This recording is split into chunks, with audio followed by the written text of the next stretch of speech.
పట్టణానికి చెందిన మాజీ కౌన్సిలర్ కుమ్మరి గుంట సరోజినమ్మ ఆదరణ స్తుతి కూడికలలో ఏబీఎం సంస్థల అధినేత జెడిడి దివాకర్ పాల్గొన్నారు. ఈ సందర్భంగా మాజీ కౌన్సిలర్ సరోజనమ్మకు పూలమాల వేసి ఘన నివాళులు అర్పించారు.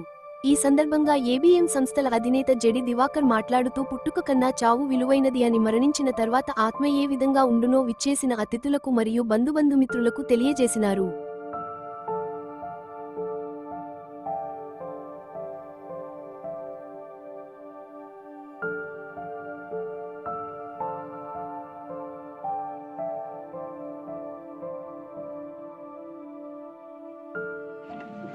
ప్రతాపరావు గారు ఇచ్చేసినటువంటి క్రైస్తవ బిడ్డలారా, కుటుంబ సభ్యులారా, బంధుమిత్రులారా, మీ అందరికీ క్రీస్తు నామములో వందనాలు తెలియపరుస్తూ ఉన్నాను. నేను ఒక మాట చెప్తాను. నా మటుకైతే బ్రతుకుట క్రీస్తే, చావైతే లాభము అనే సెంటెన్స్ నాకు చాలా ఇష్టమైనది. నేను కొంత సమయం, కొన్ని సంవత్సరాలు బైబిల్ కోర్స్ చేశాను. ఆ సమయంలో నాకు దేవుడిచ్చిన వాక్యం అది. నా మటుకైతే బ్రతుకుట క్రీస్తే, చావైతే లాభము. చాలా ఆసక్తికరమైన వాక్యం ఆ రోజుల్లో నాకు వచ్చింది. ఈ మరణం అనేది పుట్టుక ఎంత ఇంపార్టెంటో కానీ నాకు తెలియదు, కానీ మరణం చాలా ఇంపార్టెంట్, చాలా విలువైనది డెత్ అనేది. And every man, every woman must die one day. తప్పకుండా మరణం ఉంది. అది ఎప్పుడుంది, ఎందుకుంటుంది, ఎలాంటి పరిస్థితుల్లో మనం చనిపోతాం, మన శరీరం ఏమైపోతుంది, మన ఆత్మ ఎక్కడికి వెళ్తుంది, ఆత్మ ఎక్కడుంటుంది, ఆత్మ ఎన్ని రోజులు ఈ ఇంట్లో ఉంటుంది.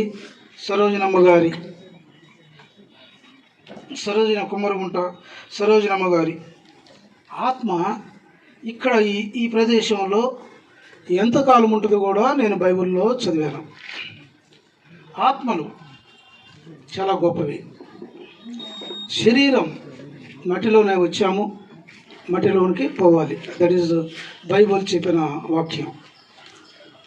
ప్రతి మానవుడు, ప్రతి స్త్రీ, ఎవ్రీ హ్యూమన్ బీయింగ్ తప్పకుండా మరణించాలి.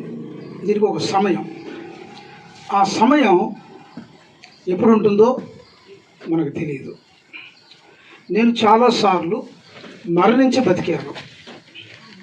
ఈ మాట ఎందుకు చెప్తున్నానంటే, మా అక్కగారు అయినటువంటి సరోజినమ్మ గారు, నేను ఈ మరణం గురించి వినగానే వచ్చి చూశాను.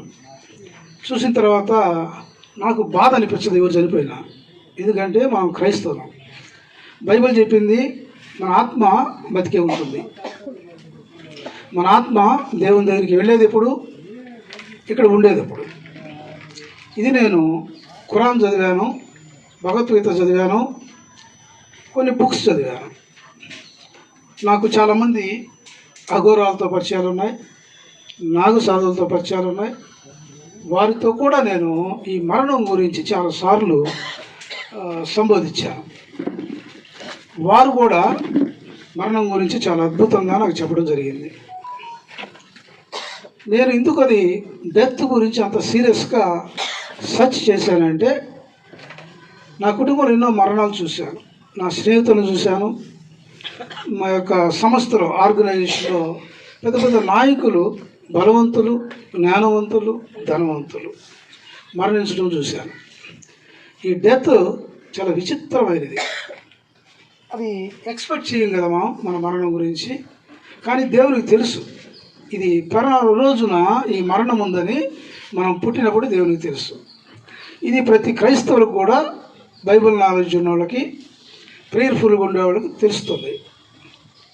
అలాగే కొన్ని విషయాలు ముందుగానే తెలుస్తాయి.